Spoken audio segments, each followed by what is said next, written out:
आता पाहणार आहोत टॉप 9 राजकीय बातम्या। अजित पवारांच्या घराबाहेर ब्लॅक मॅजिक झालं होतं, रोहित पवार यांचं वक्तव्य। अजित पवारांच्या पक्षातील बऱ्याच नेत्यांच्या अंगठ्याला आणि करंगळीला कापलं, काय करतात त्यांनाच माहीत, रोहित पवार यांची टीका।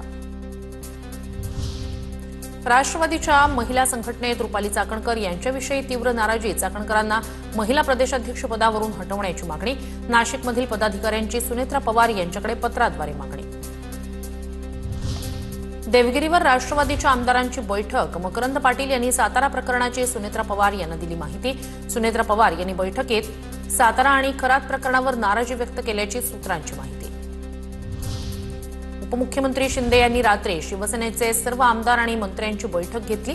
बैठकीला दादा भुसे, आबिटकर, उदय सामंत, सरनाईक उपस्थित होते। बैठकीत सातारा जिल्हा परिषद प्रकरणावरून शिंदेंनी चर्चा केल्याची माहिती। उद्धव ठाकरेंनी स्वतःबद्दलचीच कविता स्वतः का म्हणून दाखवली।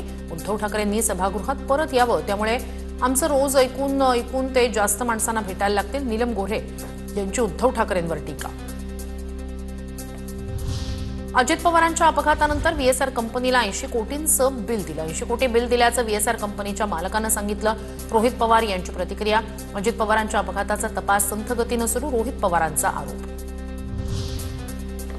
बारामतीची निवडणूक बिनविरोध करण्यासाठी जीवे मारण्याच्या धमक्या, ओबीसी आंदोलक लक्ष्मण हाके यांचा गंभीर आरोप। निवडणुकीला सामोरे जाणार, लक्ष्मण हाकेंचा निर्धार। सातारा जिल्हा परिषद अध्यक्ष निवडणूक राडा प्रकरण, राष्ट्रवादीचे सदस्य अनिल देसाई, संदीप मांडवे यांना जामीन मंजूर। दोन्ही सदस्यांवर अपहरणाचा होता आरोप। सातारा पोलिसांच्या कारभारावरच कोर्टाचे ताशेरे। केडीएमसीत काँग्रेसमध्ये गटनेतेपदावरून काँग्रेस नगरसेविकाच आमने-सामने। गटनेता पद न मिळाल्यानं काँग्रेस नगरसेविका समीना शेख यांचा बंडाचा पवित्रा। कांचन कुलकर्णी यांच्या गळ्यात गटनेतेपदाची माळ टाकल्यानं नगरसेविका समीना शेख संतप्त। आता पाहणार आहोत टॉप 9 महत्त्वाच्या बातम्या। अमेरिका इराण युद्धाच्या पार्श्वभूमीवर दिल्लीत सर्वपक्षीय बैठक, संध्याकाळी 5 वाजता संसद भवनात महत्त्वाच्या बैठकीचं आयोजन। देशातील सर्वच पक्षांचे गटनेते बैठकीला उपस्थित राहणार। परराष्ट्रमंत्री एस जयशंकर यांनी इराणचे भारतातील राजदूत मोहम्मद फताली यांची घेतली भेट। पश्चिम आशियातील परिस्थितीवर दोघांमध्ये सविस्तर चर्चा। देशाचं परराष्ट्र धोरण संकटात, पंतप्रधान मोदी तडजोडीच्या स्थितीत, राहुल गांधींची टीका। अमेरिका आणि इस्रायलला जे अपेक्षित असतं केवळ तेच मोदी करतात। भारताच्या हिताचे निर्णय घेण्यास मोदी पूर्णपणे असमर्थ, राहुल गांधी यांचा हल्लाबोल। जगवसंत हे जहाज भारताकडे रवाना, हॉर्मुझच्या सामुद्रधुनीतून जगवसंत जहाज भारताकडे रवाना। देशात इंधन आणि गॅसचा पुरेसा साठा, देशातील इंधन आणि गॅस पुरवठ्याबाबत केंद्र सरकारनं भूमिका स्पष्ट केली। घाबरून इंधनाचा साठा करू नका, केंद्राचं नागरिकांना आवाहन।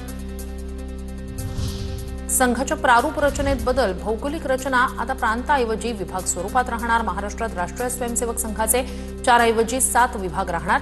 शाखा वाढीसोबतच संघाकडून तरुणांशी संपर्क वाढवण्यावर भर। दिल्लीच्या करोलबाग परिसरातील झंडेवाला मंदिराजवळ बसचा अपघात, राजस्थानहून येणारी बस हनुमान मंदिर चौकाजवळ उलटली। अपघातात दोघांचा मृत्यू, बसमध्ये अंदाजे 25 प्रवासी असल्याची माहिती। फेसबुक आणि इंस्टाग्राम मुलांसाठी धोकादायक, अमेरिकन न्यायालयानं मेटावर 3100 कोटी रुपयांचा दंड ठोठावला। मुलांच्या संरक्षणासाठी लाखो डॉलर्स खर्च करत असल्याचा मेटाकडून दावा। न्यू मेक्सिकोमधील एका ज्युरीनं दावे पूर्णपणे फेटाळून लावले।